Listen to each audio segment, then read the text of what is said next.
বাবা তুমি কেমন আছো ছোট্ট মাটির ঘরে, তোমার কথারই হৃদয় মাঝে পড়ছে বারে বারে। বাবা তুমি কেমন আছো ছোট্ট মাটির ঘরে, তোমার কথারই হৃদয় মাঝে পড়ছে বারে বারে। বাবা গো বাবা, বাবা গো বাবা, বাবা গো বাবা, বাবা গো বাবা। বাবা তুমি কেমন আছো ছোট্ট মাটির ঘরে, তোমার কথারই হৃদয় মাঝে পড়ছে বারে বারে। কত আদর কত স্নেহ তুমি আমায় দিলে, তাই তো আকি তোমার কথা অশ্রুতে যায় ফেরে। ভালোবাসি তোমায় বাবা অনেক আপন করে, ভালোবাসি তোমায় বাবা অনেক আপন করে, তাই তো আজি তোমার কথা পড়ছে বারে বারে। বাবা গো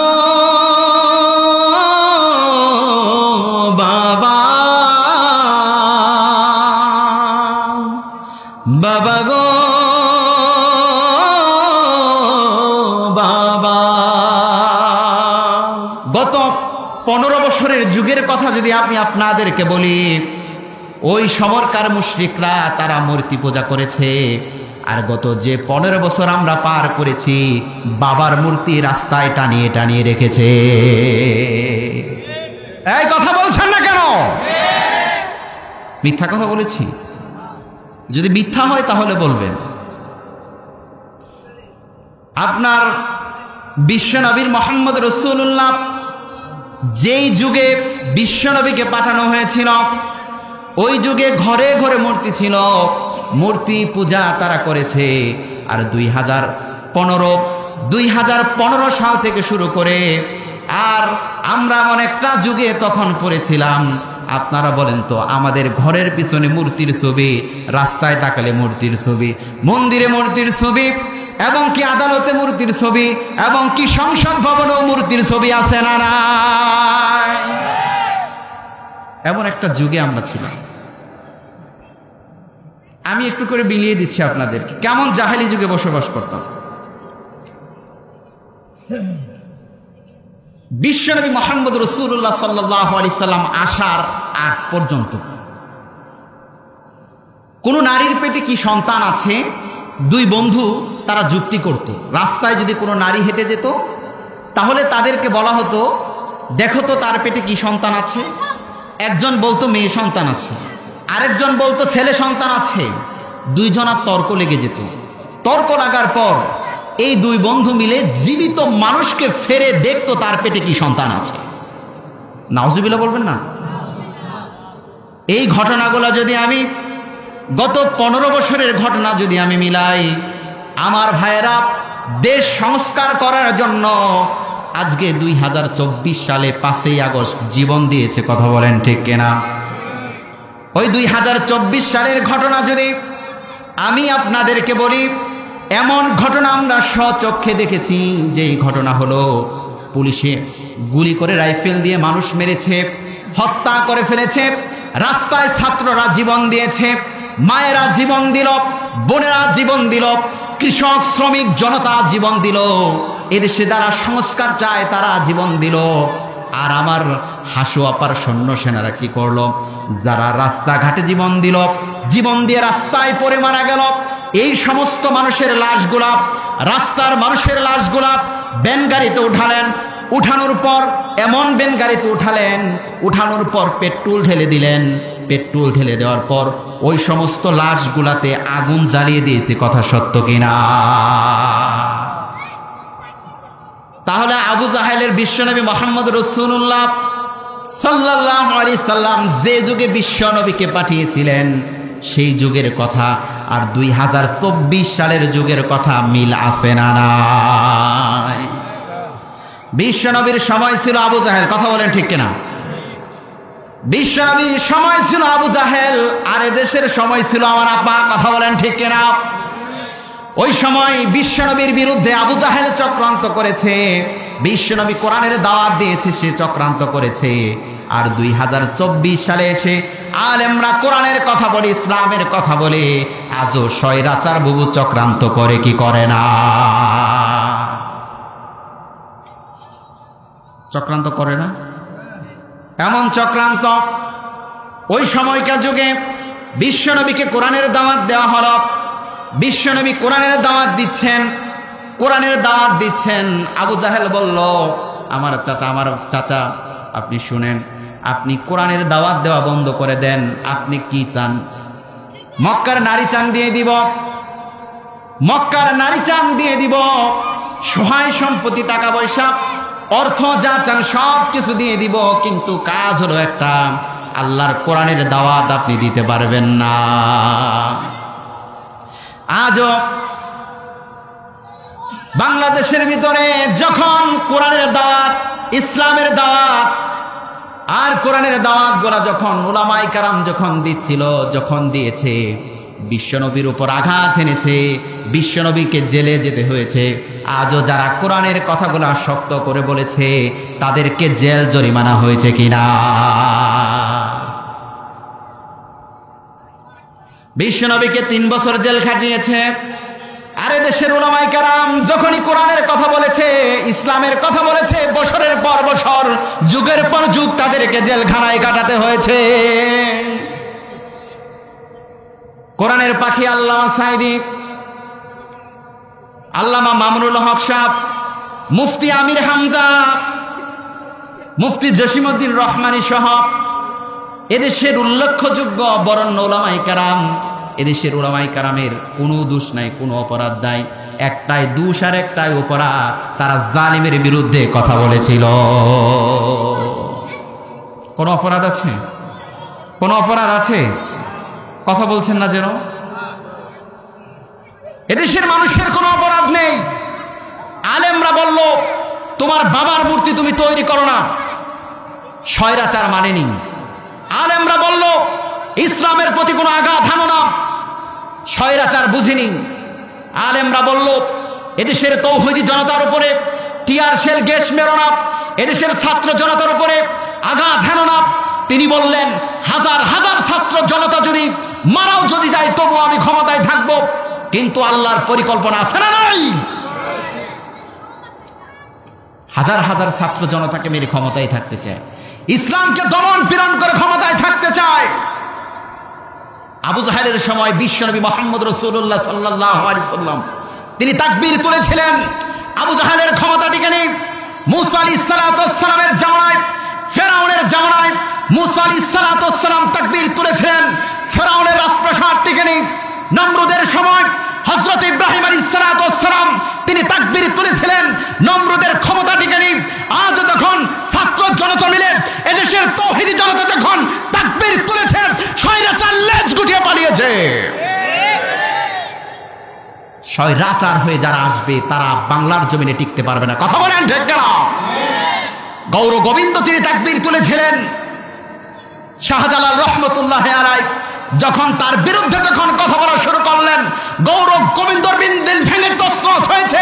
শুধু হাসিনা নয়, শুধু স্বৈরাচার নয়, এদেশের যে স্বৈরাচার মাথা তারা দিয়ে উঠবে, এদেশের তাওহীদি জনতা তাদেরকে মেনে নিবে না। এদেশের কোন তাওহীদি জনতা তাদেরকে মেনে নিবে। বর্তমান সময়ের কথা বলছি, ডক্টর ইউনূসের সরকার, সাধুবাদ জানাই, ধন্যবাদ জানাই, বিপ্লবী একটি সরকার এখানে গঠন হয়েছে। কিন্তু এই বিপ্লবী সরকারে আমরা কোনো বিপ্লব দেখতে পাচ্ছি না।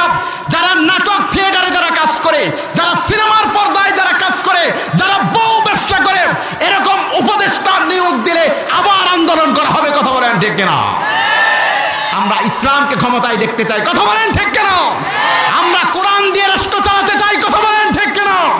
আমরা হাদিস দিয়ে রাষ্ট্র পরিচালনা করতে চাই। কথা বলেন ঠিক কিনা? এখানে আলেম বিদ্বেষী জন্ম নেবেন আর আমরা বক্তৃতা দিয়ে যাব, এরকম বক্তৃতা মাঠে ময়দানে করার দরকার নাই। যারা ইসলামের বিরুদ্ধে কথা বলবেন, আমাদের তরবারি, আমাদের বক্তৃতা, আমাদের লেখনী তার বিরুদ্ধে চলতেই থাকবে। সুতরাং বিপ্লবী সরকার, আমি আবারও মনে করিয়ে দিতে চাই, এরকম নাটক ফাটকের উপদেষ্টা দিয়ে যদি দেশ পরিচালনা করতে চাও, এদেশের ছাত্র জনতা ওলামায়ে কেরাম সহ আবার আন্দোলন করতে মাঠে নামতে বাধ্য হবে। যারা বউ ব্যবসা করে তাদের কোনো সম্মান আছে? কি বলে নিজের বউ আরেকজনের সঙ্গে রোমান্টিকতা করে, এটা কোনো ভালো মানুষের কাজ? এই কথা বলেন, ভালো মানুষের কাজ? আপনার বউ আরেকজনের সঙ্গে যদি একদিন কথা বলে, সেই বউ বাড়িতে রাখবেন? আর সারোয়ার সাহেব কি করে? লাইট ক্যামেরা অ্যাকশন সব রেডি, আবার নিজের বউটা অন্যের কাছে দিয়ে আসছে, কই কাট করো সুন্দর, এভাবে শট না, এভাবে শট দাও, এভাবে চলবে? আল্লাহ হেফাজত করুক, বলুন আমিন। একটু জোরে বলুন আমিন। আমরা ইসলামকে ক্ষমতায় দেখতে চাই। কথা বলেন ঠিক কিনা? বিশ্বনবী মুহাম্মদ রাসূলুল্লাহ বললেন, শোনো, বিশ্বনবী মুহাম্মদ রাসূলুল্লাহ সাল্লাল্লাহু আলাইহি সাল্লাম বললেন, শোনো, এই পৃথিবীতে যত জীবন বিধান দিলাম তার একমাত্র জীবন বিধান হলো ইসলাম। ইন্নাদ-দীনা ইনদাল্লাহিল ইসলাম। এই পৃথিবীতে যত পথ দেখো, যত মত দেখো, যত রাস্তা দেখো, যত তন্ত্রমন্ত্র দেখো, সমস্ত কিছুর উপরে একমাত্র আমি দ্বীন ইসলামকে তোমাদের জন্য বানিয়ে দিলাম। আমি এই কথাই বলতেছিলাম। আল্লাহ বললেন ইসলাম একমাত্র জীবন ব্যবস্থা। ইসলাম একমাত্র কি? ইসলাম একমাত্র জীবন ব্যবস্থা। সুতরাং যারা ইসলামকে জীবন ব্যবস্থা বানানোর জন্য যারা কাজ করবে না, যারা সংগ্রাম করবে না, যারা লড়াই করবে না, যারা জিহাদ করবে না, এরকম মানুষ যদি মারা যায়, বিশ্বনবী মুহাম্মদ রাসূলুল্লাহ সাল্লাল্লাহু আলাইহি সাল্লাম বললেন, কাল কিয়ামতের ময়দানে তার জন্য কোনো জিম্মাদারি থাকবে না। আপনি তো বলেন আমি বিরাট বড় মুসলমান, কিন্তু আপনি ফজরের জামাতের মুসল্লি না। কথা বলেন ঠিক কিনা? আপনি তো বলেন আমি বিরাট বড় হাজী সাহেব, আপনার সুদে লোন আছে ব্যাংকে। কথা বলেন ঠিক কিনা? এরপর আপনি বড় বড় বিরাট বড় আলেম, কিন্তু আপনার ইসলামের সমাজ ব্যবস্থা শুনলেই চুলকানে ওঠে, এরকম মানুষ আছে না নাই? কিন্তু আপনি জানেন না, কাল কিয়ামতের ময়দানে প্রত্যেক মানুষকে তার নেতার সঙ্গে উঠানো হবে। আমি তো বললাম, আপনি তো বললেন কোরআন হাদিস থেকে কথা বলেন, কোরআন শুনে যান। বিশ্বনবী মুহাম্মদ রাসূলুল্লাহ সাল্লাল্লাহু আলাইহি সাল্লামকে আল্লাহ জানিয়ে দিলেন, ও দুনিয়ার মানুষেরা তোমরা শোনো, ও দুনিয়ার মানুষেরা তোমরা শোনো, কাল কিয়ামতের ময়দানে প্রত্যেকটা মানুষকে তার নেতার সঙ্গে উঠানো হবে। প্রত্যেকটা মানুষ তার নেতার সঙ্গে উঠবে। এই মসজিদের যিনি ইমাম, কিয়ামতের ময়দানে সেই ইমামের সাথে উঠবে। এই এলাকার যে কাউন্সিলর, কিয়ামতের ময়দানে সেই কাউন্সিলরের সঙ্গে সেই মানুষগুলো উঠবে। কিয়ামতের ময়দানে এই দেশের যে নেতা, কাল কিয়ামতের ময়দানে সেই দেশের নেতার সঙ্গে মানুষ উঠবে। কিন্তু আপনার নেতা তো বিশ্বনবী মুহাম্মদ রাসূলুল্লাহ না। কিয়ামতের ময়দানে যখন নেতা সহ আল্লাহকে আল্লাহর দরবার উঠানো হবে, আল্লাহ বলবে তোমার সৈন্য সেনারা তখন কোথায়? নেতারা তখন তারা এমন ভাবে দাঁড়িয়ে যাবে, তারা আসামির কাঠ গড়ায় দাঁড়িয়ে যাবে। আর যারা তার নেতৃত্বে যারা চলেছে, তারা তখন তাকে খুঁজতে থাকবে, নেতার আজকে কোথায়? কিয়ামতের ময়দানে বিশ্বনবী মুহাম্মদ রাসূলুল্লাহ সাল্লাল্লাহু আলাইহি সাল্লাম ছাড়া দুনিয়ার কোনো নেতা সেদিন পাত্তা পাবে না। সেদিন নেতা সহ মানুষদের ওঠানো হবে। আল্লাহ বলবেন তোমাদের নেতাদেরকে তোমরা নিয়ে আসো, যার আনুগত্য করেছিলে দুনিয়ায়, দুনিয়ায় যারা আনুগত্য করেছিলে সেই নেতাগুলাকে তোমরা নিয়ে আসো। তখন কিয়ামতের ময়দানে কোনো নেতাদেরকে খুঁজে পাওয়া যাবে না। খুঁজতে খুঁজতে হঠাৎ নেতাদেরকে পাবে। আল্লাহকে বলবে, আল্লাহ ওই তো আমার নেতা, ওই তো দেখা যায় আমার নেতা। তখন নেতারা বলবে, রব্বুল আলামিন, কাল কিয়ামতের ময়দানে তারা অস্বীকার করে বসবে, আল্লাহ আপনি শুনেন, আমি এই মানুষগুলাকে কোনো কোরআন দিয়ে ডাকি নাই, এই মানুষগুলাকে কোনো হাদিস দিয়ে ডাকি নাই, এই মানুষগুলাকে আল্লাহর কালাম দিয়ে ডাকি নাই, এই মানুষগুলাকে রসুলের হাদিস দিয়ে ডাকি নাই, ইসলামের কোনো বার্তা দিয়ে তাদেরকে আমি ডাকি নাই। তাদেরকে ডেকেছিলাম দুনিয়ার লোভ দিয়ে, টাকা দিয়ে, পয়সা দিয়ে, অর্থ দিয়ে। রব্বুল আলামিন, তাদেরকে কোরআন হাদিস দিয়ে আমি ডাকি নাই, তারা তো দুনিয়ার লোভের কারণে আমাদের কাছে এসেছিল। সুতরাং এই কর্মীদের জিম্মাদারি আমি আজকে নিব না। বিপদ আছে না নাই? হ্যাঁ, আছে না নাই? কিয়ামতের ময়দানে যে নেতার রাজনীতি করেছেন, যে নেতার পক্ষে চলে আপনি মিছিল, মিটিং, আন্দোলন, সংগ্রাম করেছেন, কিয়ামতের ময়দানে সেই নেতা যদি আপনাকে না চিনে, বের উপায় আছে না নাই? আবার যেই মানুষগুলা কোরআনের পক্ষে চলেছে, যেই মানুষগুলা ইসলামের পক্ষে চলেছে, যেই মানুষগুলা কোরআন হাদিসের নেতাদের পিছনে যারা চলেছে, কাল কিয়ামতের ময়দানে সেই মানুষগুলা কারো মাথা ফাটা উঠবে, কারো মাথা ফাটা উঠবে, কারো গলায় ফাঁসির দড়ি নিয়ে উঠবে, কেউ হাত করা নিয়ে কিয়ামতের ময়দানে উঠবে, আবার কেউ রক্ত মাখা জামা নিয়ে কিয়ামতের ময়দানে উঠবে। রব্বুল আলামিন জিজ্ঞাসা করবেন, ও কি হলো তোমাদের? আজকে কেন তোমাদের হাতে হাত করা? আজকে কেন তোমাদের মাথা ফাটা? আজকে কেন তোমাদের শরীর ফাটা? কেন তোমাদের ফাঁসির গলায়, কেন তোমাদের ফাঁসির দড়ি লাগানো তোমাদের গলায়?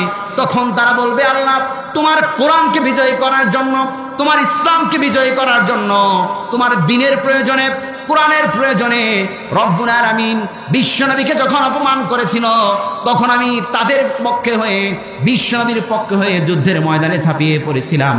আমি সেদিন চৌরাস্তার ময়দানে গিয়েছিলাম, আর সেদিন গিয়ে আমার মাথা ফেটেছে, আর সেখানেই আমি নিহত হয়েছি। রব্বুল আলামিন এই কথা শোনার পর রব্বুল আলামিন বলবে, যারা আমার জন্য জীবন দিয়েছে, যারা আমার নবীর সম্মানের জন্য যারা জীবন দিয়েছে, যারা দেশ সংস্কারের জন্য যারা জীবন দিয়েছে, যারা ইসলামের জন্য যারা জীবন দিয়েছে, আমি রব্বুল আলামিন কিয়ামতের ময়দানে তাদেরকে মাফ করে দিলাম, তাদেরকে মাফ করে দিলাম। এই এই এই ছেলেরা বসুন, একটু জিকির করেন, লা ইলাহা, জোরে লা ইলাহা, মুখে লা ইলাহা, জোরে লা ইলাহা। 6 দিন পর নখ খসে যাবে, 9 দিন পর চুল, 6 দিন পরে নখ খসে যাবে, 9 দিন পরে চুল। কবর গাহের সামান নিতে কইরো না কেউ ভুল, কবর জায়গা ভালো নয়, আমল দিয়ে কবর গৃহ সাজিয়ে নিতে হয়, কবর জায়গা ভালো নয়, আমল দিয়ে কবর গৃহ সাজিয়ে নিতে হয়। 6 দিন পর নখ খসে যাবে, 9 দিন পর চুল, 6 দিন পর নখ খসে যাবে, 9 দিন পর চুল। কবর গাহের সামান নিতে কইরো না কেউ ভুল, কবর জায়গা ভালো নয়, আমল দিয়ে কবর গৃহ সাজিয়ে নিতে হয়, কবর জায়গা ভালো নয়, আমল দিয়ে কবর গৃহ সাজিয়ে নিতে হয়। 17 দিন পেট ফেটে শেষ পোকার খাদ্য হবে, 60 দিন পর ঘুষ থাকবে না, কঙ্কাল পরে রবে। 17 দিন পেট ফেটে শেষ পোকার খাদ্য হবে, 60 দিন পর ঘুষ থাকবে না, কঙ্কাল পরে রবে।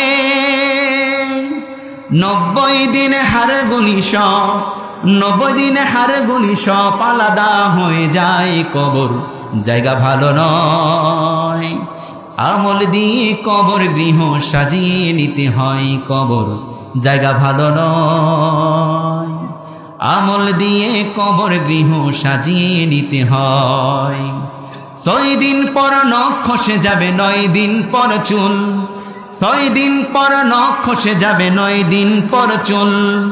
কবর গাহের সামান নিতে কইরো না কেউ ভুল, কবর জায়গা ভালো নয়, আমল দিয়ে কবর গৃহ সাজিয়ে নিতে হয়, কবর জায়গা ভালো নয়, আমল দিয়ে কবর গৃহ সাজিয়ে নিতে হয়। দেহের চেয়ে অহম বড়, লোভ লালসার পাহাড়, হিংসায় জলে বিবেক হলো কঠিন একটা পাহাড়। দেহের চেয়ে অহম বড়, লোভ লালসার পাহাড়, হিংসায় জলে বিবেক হলো নফসের কালো আহার। হামান কারণ সবারই ওই, হামান কারণ সবারই ওই, পরিণতি পরিচয়, কবর জায়গা ভালো নয়, আমল দিয়ে কবর গৃহ সাজিয়ে নিতে হয়, কবর জায়গা ভালো নয়, আমল দিয়ে কবর গৃহ সাজিয়ে নিতে হয়, কবর জায়গা ভালো নয়, আমল দিয়ে কবর গৃহ সাজিয়ে নিতে হয়। বিশ্বনবী মুহাম্মদ রাসূলুল্লাহ বললেন, শোনো, কবরের প্রথম রাত এমন কঠিন হবে, এমন ভয়াবহ কঠিন হবে।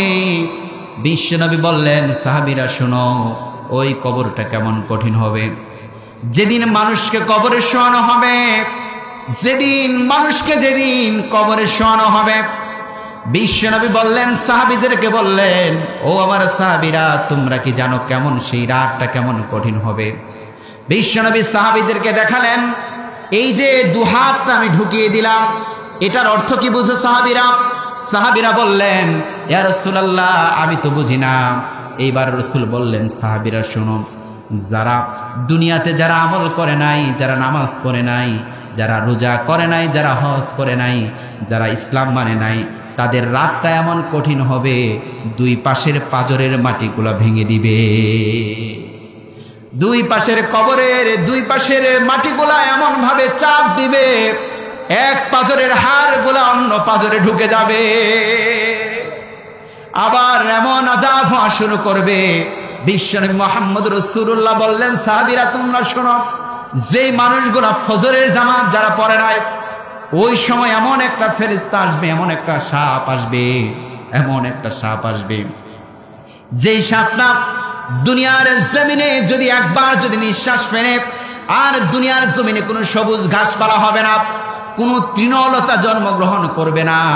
বিশ্বনবী মুহাম্মদ রাসূলুল্লাহ বললেন, শোনো সাহাবীরা তোমরা শোনো, এই মানুষটা যারা বেনামাজি যারা থাকবে, যারা নামাজ পড়বে না, যারা রোজা করবে না, হজ করবে না, যারা যাকাত দিবে না, কোরআনের কথাগুলো যারা মানবে না, এই রকম সাপ একবার ঠুকুর দিবে, অনেক মাইল গর্ত হয়ে তারা আবার দূরে চলে যাবে। আবার এই সাপটা তাদেরকে আবার টেনে উঠাবে, আবার জিজ্ঞাসা করবে, তুমি জোহরের মুসল্লি ছিলে কিনা? আবার বলবে, না না, আমি জোহরের মুসল্লি ছিলাম না। আবার বলবে, জোহরের মুসল্লি ছিলাম না। এই সাপটা আবার দংশন করবে, দংশন করে আবারও মাটির নিচে দিয়ে দিবে, আবার টেনে উঠাবে। এইভাবে জিজ্ঞাসা করবে, আসর পড়েছিলে কিনা, জিজ্ঞাসা করবে মাগরিব পড়েছিলে কিনা, জিজ্ঞাসা করবে এশা পড়েছিলে কিনা। আপনি ফজরের মুসল্লি ছিলেন না, এশারও মুসল্লি ছিলেন না, জোহরেরও মুসল্লি ছিলেন না, আসরেরও মুসল্লি ছিলেন না, মাগরিবের মুসল্লি ছিলেন না, এশারও মুসল্লি ছিলেন না। আর এভাবে যতদিন পর্যন্ত কিয়ামত না হবে ততদিন পর্যন্ত কবরের শাস্তি হতেই থাকবে। এমন কঠিন শাস্তি হবে, এমন কঠিন ভয়াবহ শাস্তি হবে। এই জামানার ভিতরে কত যুবক মানুষ মারা যায় কি যায় না? কথা বলেন, যায় কিনা? আবার অনেক মুরব্বীরা মারা যায় না, আবার অনেক মুরব্বীদের অনেক বয়স হয়েছে, তারা ইন্তেকাল করেনি, আবার কত যুবকেরা আছে তারা মারা গিয়েছে কিনা। সুতরাং নিজের জীবনের জন্য আল্লাহর কাছে আমল করা দরকার আছে না নাই? নিজেদের জীবনের জন্য 5 ওয়াক্ত নামাজ পড়া মানুষের জন্য জরুরি। রব্বুল আলামিনকে এইভাবে যখন জিজ্ঞাসাবাদ করা হবে, কবরের ভিতরে ফেরেশতা আসবে, ফেরেশতা এসে বলবে, মান রব্বুকা, তোমার রব কে? দুনিয়ার জমিনে আল্লাহকে একটা সেজদা দিলেন না, দুনিয়াতে আল্লাহর কোনো গুণগান গাইলেন না, দুনিয়াতে কোনো আল্লাহর কোনো কিছুই করলেন না। যখন ফেরেশতা এসে কবরের মাঝে যখন জিজ্ঞাসা করবে মান রব্বুকা, তোমার রবকে, তখন আপনি তাকায়া থাকবেন, হায় আল্লাহ, আমি তো দুনিয়ার জমিনের কোনো রবকে চিনি না, আমি তো দুনিয়ার জমিনের কোনো রবকে চিনি না, আমি তো দুনিয়ার জমিনের কোনো রবকে চিনি না। যেই রবের সাজদা তো আমি কোনোদিন দেয় নাই, যেই রবের প্রশংসা আমি কোনোদিন করি নাই, যেই রবের আলোচনা আমি কোনোদিন শুনি নাই, যেই কোরআনের আলোচনা আমি কোনোদিন শুনি নাই, সেই রবকে আমি কিভাবে চিনব? আবার প্রশ্ন করা হবে মান রব্বুকা, তোমার রবকে? উত্তর নাই। মা দিনুকা, মান দিনুকা, তোমার দিন কি? আপনি চলাফেরা ছিল হিন্দুদের সঙ্গে, বন্ধুত্ব ছিল হিন্দুদের সঙ্গে, আপনি অনেক তন্ত্রমন্ত্র নিয়ে সমাজে আপনি চলেছেন, অনেক তন্ত্রমন্ত্র নিয়ে সমাজের ভিতরে আপনি চলেছেন, আপনি দিনও বুঝেন নাই, ইসলামকে বুঝেন নাই। কিয়ামতের ময়দানে প্রশ্নে যখন আল্লাহ রব্বুল আলামিনের ফেরেশতারা যখন কবরে যখন জিজ্ঞাসাবাদ করবে, তখন আপনি তাও তো চিনবেন না।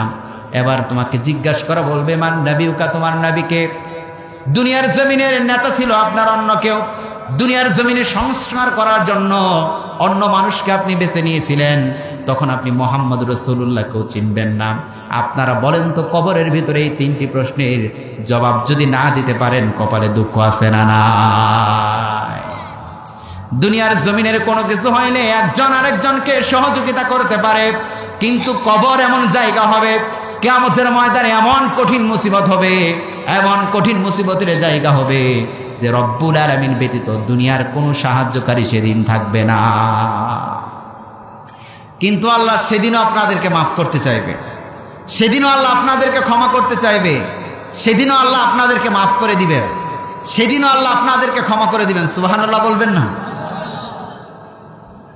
এরপরে এভাবে যখন মানুষ জান্নাত জাহান্নামে চলে গেল, মানুষ জান্নাতের দিকে চলে গেল, মানুষ জাহান্নামের দিকে চলে গেল, বিচার হয়ে গেল, সব কিছু হয়ে গেল, এইবার একজন মানুষ থাকবে, যেই মানুষটা আল্লাহ রব্বুল আলামিনের কোনো প্রশংসাও করে নাই, তাসবিহও করে নাই, যেই মানুষটা শুধু শুধু কালিমা পড়ে মুসলমান হয়েছিল। কোটি কোটি বছর যাবৎ জাহান্নামের ভিতরে জ্বলতেছে, হাজার হাজার বছর জাহান্নামের ভিতরে জ্বলতেছে। এইবার ওই বান্দাটা আল্লাহকে ডাক দিয়ে বলবে, আল্লাহ তোমার কি দয়া লাগে না? ও আল্লাহ তোমার কি মায়া লাগে না?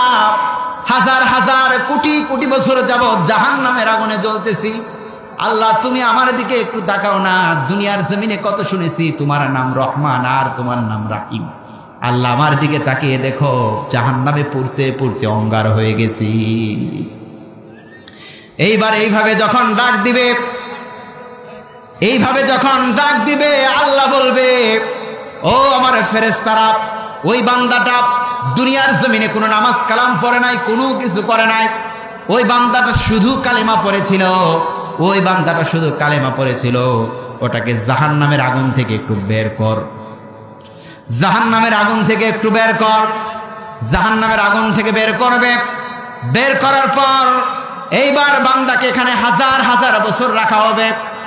কিছুদিন পর আবার বান্দাকে আল্লাহর কাছে ডাক দিয়ে বলবে, আল্লাহ জাহান্নামের আগুন থেকে বের করলা, কিন্তু এমন একটা জায়গায় আমাকে রেখেছো, রব্বুল আলামিন জাহান্নামের আগুনের নির্যাস ধোঁয়া এখন আমার শরীরে লাগে, জাহান্নামের আগুনের ছোঁয়া এখনো আমার শরীরে লাগে। রব্বুল আলামিন তোমার কি মায়াও লাগে না? তোমার কি দয়াও লাগে না? এই বান্দাকে কোটি কোটি বছর জাহান্নামের আগুনে তুমি জ্বালিয়েছো, রব্বুল আলামিন আমাকে একটু জাহান্নামের আগুন থেকে একটু দূরে বের করে দাও না। আল্লাহ বললেন, এরপরে তো আর কিছু চাইবি না? কয় না আল্লাহ, এরপরে আর কিছু চাবো না। এইবার জাহান্নামের থেকে এইবার দূরে একটা জায়গায় তাকে দাঁড় করানো হলো। দাঁড় করানোর পর এইবার এখানে হাজার বছর তিনি থাকলেন। থাকার পর আবার আল্লাহকে ডাক দিয়ে বলতেছেন, আল্লাহ এমন একটা জায়গায় তুমি রেখেছো জান্নাত আর জাহান্নামের মাঝখানে, ও আল্লাহ আমার তো জান্নাতের একটু কাছে আমাকে রাখা যায় না, জান্নাতের বাতাস পাইতে মন চাই, কন্যা সুবহানাল্লাহ। জান্নাতের বাতাস পাইতে মন চায়, রব্বুল আলামিন একটু জান্নাতের দিকে আমাকে একটু রাখো না। আল্লাহ বললেন, বান্দা তুই বলেছিলি আর কিছু চাইবি না। কই আল্লাহ আর কিছু চাবো না, শুধু এইটুকুই করো। এইবার বান্দাকে জান্নাতে একটু কাছে রাখা হলো। আপনারা বলেন তো, জান্নাতের কাছে রাখলে জান্নাতের বাতাস পায় কি পায় না? আবার 1000 বছর এখানে থাকলেন, থাকার পর আবার ডাক দিয়ে বলতেছেন, আল্লাহ তোমার কি দয়া লাগে না, মায়া লাগে না?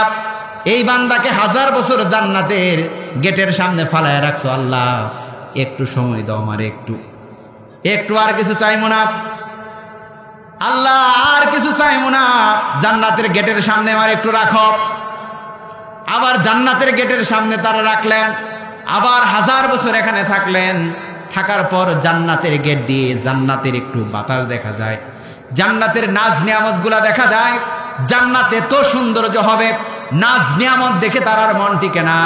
এইবার 1000 বছর পর আবার আল্লাহকে ডাক দিয়ে বলতেছে, আল্লাহ তোমার কি মায়াও লাগে না, দয়াও লাগে না? আমার মতো নিরীহ একটা বান্দারে জান্নাতের গেটের কাছে রাখছো।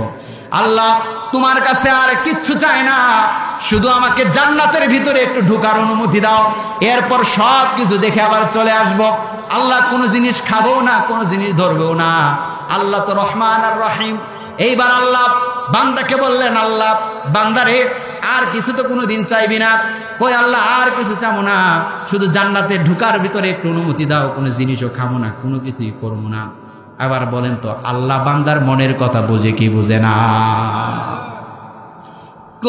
জান্নাতের ভিতরে চলে যাবে, সুবহানাল্লাহ বলবেন না? জান্নাতের ভিতরে ঢুকিয়ে দিলেন।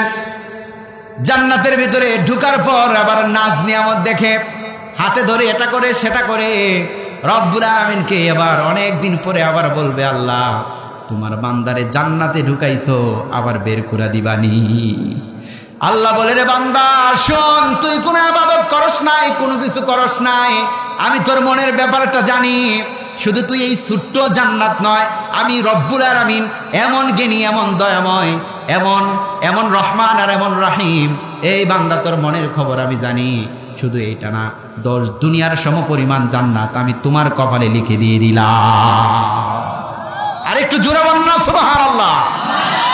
এরকম জান্নাত দরকার আছে না নাই? জান্নাত চির সুখের ঘর, জান্নাত চির সুখের ঘর, জানো গো তুমি মায়া ঘেরা রঙিন পৃথিবী, নয়তো সুখের খনি। মায়া ঘেরা রঙিন পৃথিবী, নয়তো সুখের খনি। জান্নাত চির সুখের ঘর, জান্নাত চির সুখের ঘর, জানো গো তুমি মায়া ঘেরা রঙিন পৃথিবী, নয়তো সুখের খনি। মায়া ঘেরা রঙিন পৃথিবী, নয়তো সুখের খনি। লিল্লাহে তাকবীর, লিল্লাহে তাকবীর। আল কোরআনের আলো, আল হাদিসের আলো। প্রিয় ভাইরা, আলোচনার আমার বিষয়বস্তু ছিল অন্যরকম, কিন্তু আমাকে আলোচনা দেওয়া হচ্ছে 12টার সময়। আসলে 12টার সময় আলোচনা দিলে আপনাদেরও ধৈর্য কুলায় না। আমরা কথা বলতে পারি, আমাদের যদি কেউ না থাকে তবুও বলতে পারি, কিন্তু আসলে আলোচনাটা খুব সাজানো গোছানো আলোচনা ছিল, কিন্তু বিষয়বস্তু চেঞ্জ হওয়ার কারণে হয়তো আপনার মাইন্ড সেট আপটা অন্যদিকে ঘুরিয়ে চলে গেছে। অন্যদিন যদি সময় হয় আমি আবারও ইনশাআল্লাহ আপনাদের সামনে কথা বলবো। বলেন ইনশাআল্লাহ। একটা সঙ্গীত শোনাতে পারি, এর বেশি কিছু না। আমাদের বাবা মা সবার আছে তো? বাবা মারা গেছে কার কার? একটা হাত তুলেন তো। অনেকের বাবা মারা গেছে। আমরা মাকে ভালোবাসার কথা বলতে পারি, মাকে ভালোবাসার কথা জানিয়ে দিতে পারি, কিন্তু বাবাকে আজ পর্যন্ত কখনো বলা হয় নাই যে বাবা আমি তোমাকে ভালোবাসি। বলা হয়েছে কখনো? মাকে অনেক ভালোবাসার কথা বলা যায়, বাবাকে অনেক ভালোবাসার কথা বলা যায়, কিন্তু বাবা একটি যোদ্ধা, বাবা একটি পরিশ্রমী মানুষ, যে বাবার কারণে আজকে আমরা লেখাপড়া শিখে এত বড় হয়েছে, ঠিক না? কিন্তু সেই বাবাকে ভালোবাসার কথা আমরা বলি না। সেই বাবাকে আমরা এতটুকু ভালোবাসি, মহব্বত করি, সে খেলো কি খেলো না সে খবরটা আমরা রাখি না। কিন্তু সেই বাবার জন্যই কিন্তু আমরা আজকে এত বড়। সেই বাবা মা যাদের অন্ধকার কবরে শায়িত আছে, আল্লাহ তুমি তাদেরকে জান্নাতুল ফেরদৌসের মেহমান বানাও, বলুন আমিন। বাবা তুমি কেমন আছো ছোট্ট মাটির ঘরে, তোমার কথার হৃদয় মাঝে পড়ছে বারে বারে। বাবা তুমি কেমন আছো ছোট্ট মাটির ঘরে, তোমার কথার হৃদয় মাঝে পড়ছে বারে বারে। বাবা গো বাবা, বাবা গো বাবা, বাবা গো বাবা, বাবা গো বাবা। বাবা তুমি কেমন আছো ছোট্ট মাটির ঘরে,